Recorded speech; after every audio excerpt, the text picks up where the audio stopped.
This began really in the 50s. The wonderful book Trade and Welfare by James Mead was published in 1955.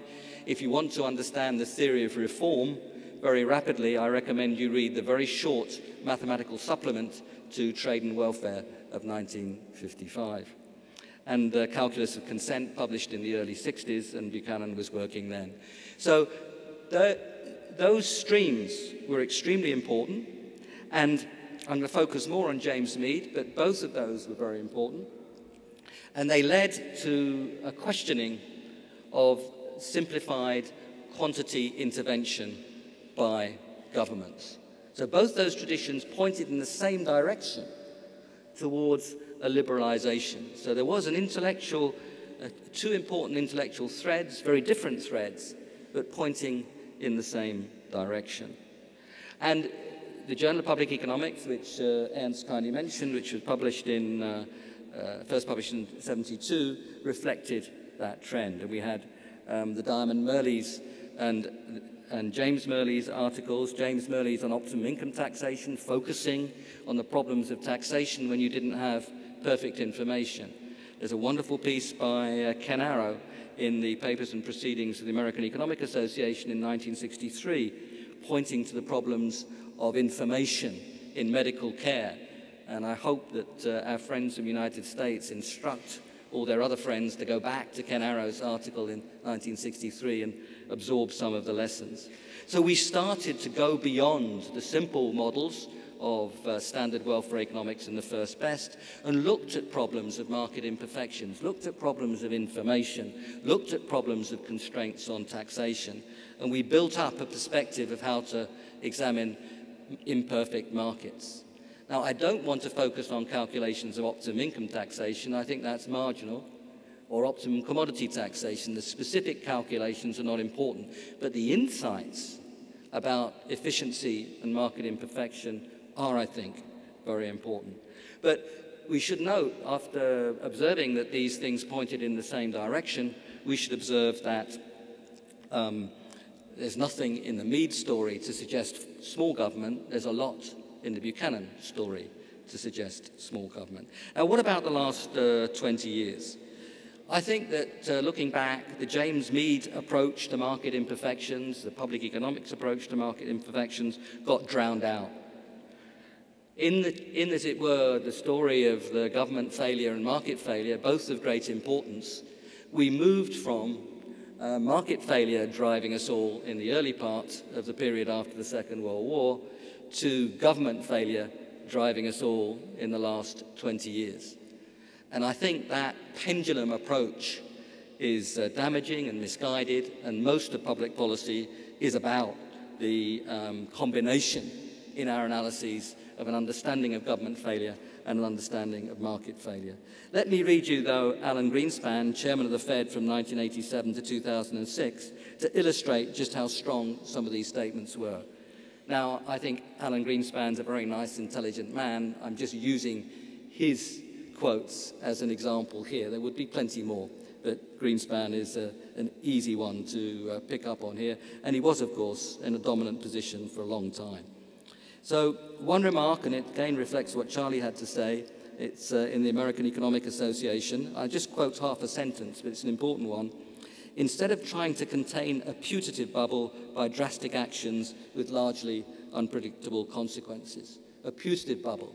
The suggestion is that we couldn't tell. And he goes on talking about financial markets. And this was not the same source, but it was an earlier one when he was testifying to Congress. And he said, risks in financial markets, including derivatives, are being regulated by private parties. So the suggestion was the relevant information is in the markets, and regulation is worrying and dangerous.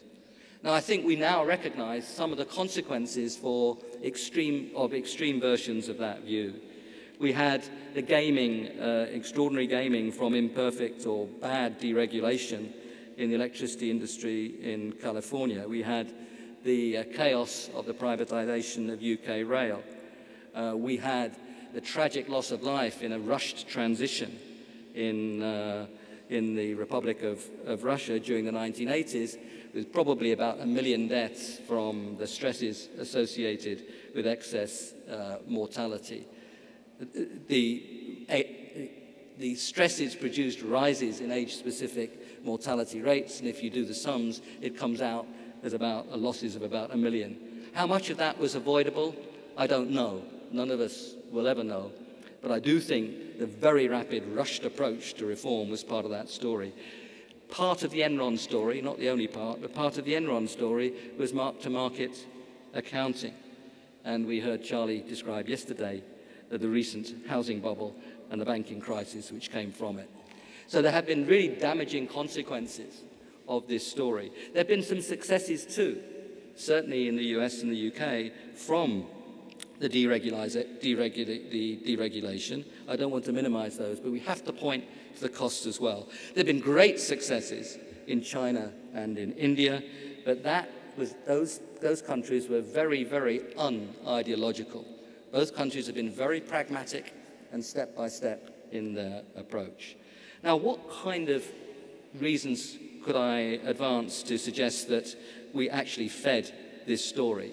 Now, I don't want to present this profession as homogeneous and monolithic. We celebrate the fact that it's not, and it's never been. But there has been a shift in the balance of argument. So it's the shift in the balance of argument I'm talking to, not saying that nobody ever said it. There were many people who said it, and I've already referred to Agnar Sandmo. The year before, in his presidential lecture to the European Economic Association, Tony Atkinson raised quite similar issues.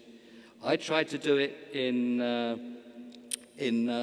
my lectures, my Valra Pareto lectures in 1991. I made the mistake of publishing those only in French, and I started to understand what Jean-Jacques Lafont had been telling me for many years, that if you publish only in French, nobody will take any notice outside France.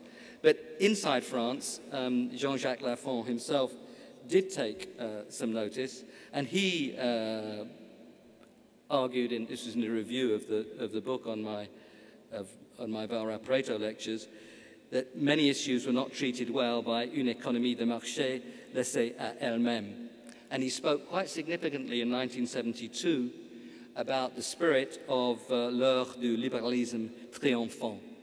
So Jean-Jacques Lafont, another former president of this association, and a great and loved friend, was making similar points as well. Looking back, actually, the majority of my 23 predecessors as president of the association have written at length in the median theory of public economics. But we tried ineffectively. It may be our fault, it probably is partly our fault, but I think that's a reflection of the profession as a whole, is that we were unable to make much impact on the whole idea of getting governments out, applied in an uncritical way.